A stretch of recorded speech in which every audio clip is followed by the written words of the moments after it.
Baik, bismillahirrahmanirrahim. Assalamualaikum warahmatullahi wabarakatuh. Jumpa lagi dengan saya di Abil Maiwa Channel. Jadi teman-teman, channel ini merupakan channel pendidikan tempat kita berbagi tentang aplikasi pendidikan, Microsoft Office, serta tips dan triks komputer. Jadi pada video kali ini Bapak Ibu ya, kembali lagi admin akan mengupdate informasi terbaru terkait P3K Guru di tahun 2022 dan tentunya pendataan honorer. Yang di sini kami bahas ya, ada beberapa pertanyaan di kolom komentar yang bertanya terkait apakah nantinya kalau guru lolos pendataan honorer, apakah nantinya diangkat menjadi ASN tanpa tes. Nah, di sini ada penjelasan resmi ya tentang tujuan pendataan honorer, apakah langsung diangkat ASN, baik itu PNS ataupun P3K. Oke, sebelum kita lanjut, bagi rekan-rekan guru yang baru menemukan channel ini, silahkan tekan tombol subscribe dan aktifkan lonceng notifikasi agar setiap hari Bapak Ibu bisa mendapatkan informasi terbaru dan terupdate dari kami. Disclaimer konten ya, bahwasanya seluruh isi video dalam konten ini jadikan saja sebagai tambahan referensi ya. Jadikan saya sebagai tambahan referensi karena yang paling resmi itu tentunya datang dari Panselnas dan BKN. Oke, kita langsung saja to the point ke informasinya. Jadi di sini ada artikel yang mengatakan bahwasanya pendataan non ASN bukan untuk mengangkat tenaga non ASN menjadi ASN tanpa tes. Dari halaman pertama saja Bapak Ibu ya, itu sudah terjawab ya, bahwasanya Bapak Ibu harus ketahui bahwasanya pendataan non ASN itu bukan untuk mengangkat tenaga non ASN menjadi ASN apalagi tanpa tes. Nah, sekarang kalau bukan seperti itu, kira-kira apa tujuan dari pendataan non ASN itu sendiri? Nah, di sini kita bisa simak satu persatu Bapak Ibu ya. Nah, di sini dikatakan ya bahwasanya apa tujuan pendataan tenaga non ASN di lingkungan instansi pemerintah. Jadi tujuan yang pertama adalah untuk memetakan dan memvalidasi data pegawai non-ASN di lingkungan instansi pemerintah, baik dari segi sebaran, jumlah, kualifikasi, serta kompetensi. Jadi salah satu tujuannya adalah bagaimana pemerintah itu bisa memetakan Bapak Ibu ya, dan memvalidasi data pegawai non-ASN. Dari segi apa? Tentunya dari segi sebarannya di mana, jumlah non ASN ada berapa, kualifikasi pendidikannya apa, serta kompetensinya apa. Itu yang sebenarnya perlu diketahui oleh pemerintah sehingga adanya tujuan pendataan ASN, sehingga kedepannya sebelum 2023 itu sudah bisa diketahui pemetaan Bapak Ibu ya, pemetaan pegawai non ASN, sehingga nantinya sudah ada pemerintah bisa mengambil semacam kebijakan ya, kebijakan untuk penyelesaian honorer secara tidak langsung atau secara langsung. Sebenarnya tujuan pendataan itu untuk menyelesaikan persoalan honorer, tetapi bukan untuk langsung mengangkat honorer menjadi ASN apalagi tanpa tes. Karena kalau untuk diangkat menjadi ASN terutama P3K itu sudah ada mekanisme resmi tersendirinya Bapak Ibu ya. Nah, kemudian yang kedua, tujuan yang kedua Bapak Ibu adalah untuk mengetahui apakah tenaga non ASN yang telah diangkat oleh instansi pemerintah sudah sesuai dengan kebutuhan dan tujuan organisasi. Nah, ini untuk menghindari ada tenaga non ASN yang istilahnya kurang produktif seperti itu Bapak Ibu ya, dalam artian tidak terlalu dibutuhkan oleh suatu instansi, sehingga perlu ada pemetaan ya supaya diketahui apakah tenaga non ASN diangkat oleh instansi itu memang betul-betul disesuaikan dengan kebutuhan dan tujuan dari organisasi itu sendiri. Kemudian yang ketiga adalah data yang sudah diinventarisasi akan menjadi landasan dalam menyiapkan roadmap penataan tenaga non ASN di lingkungan instansi pemerintah. Seperti itu Bapak Ibu ya. Itu yang harus Bapak Ibu pahami.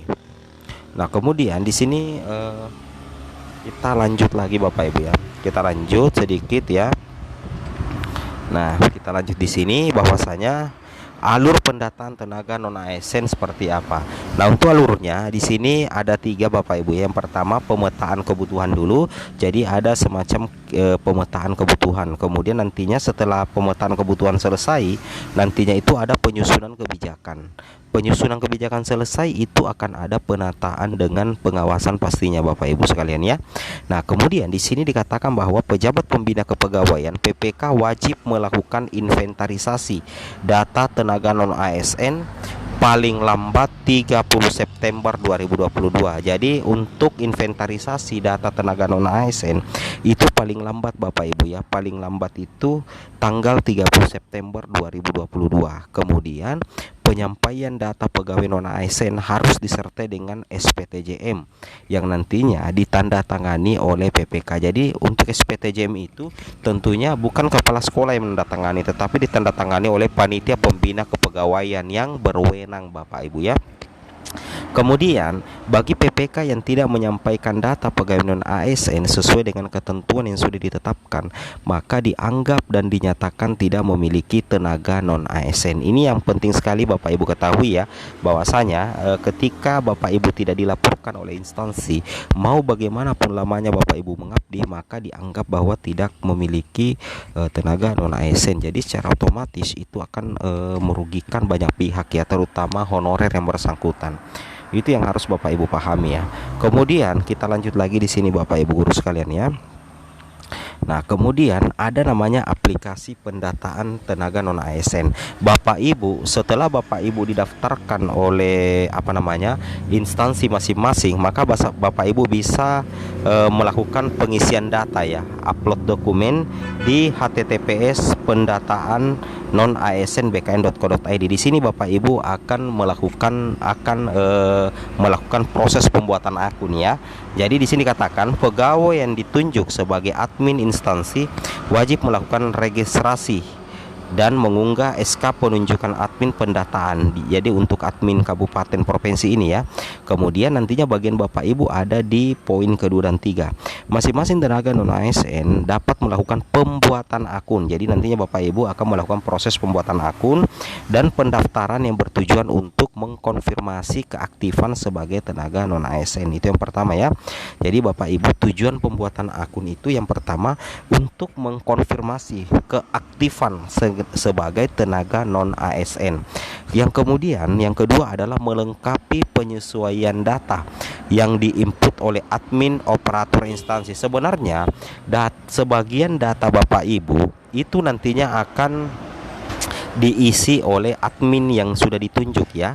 Tetapi nantinya ketika Bapak Ibu sudah membuat akun pendaftaran di https pendataan non ASN, maka Bapak Ibu bisa menyesuaikan data atau memperbaiki data yang setelah diinput oleh admin atau operator instansi. Kemudian nantinya Bapak Ibu itu akan melengkapi riwayat masa kerja. Jadi nantinya untuk tenaga non ASN di akun masing-masing akan ada melengkapi riwayat masa kerja.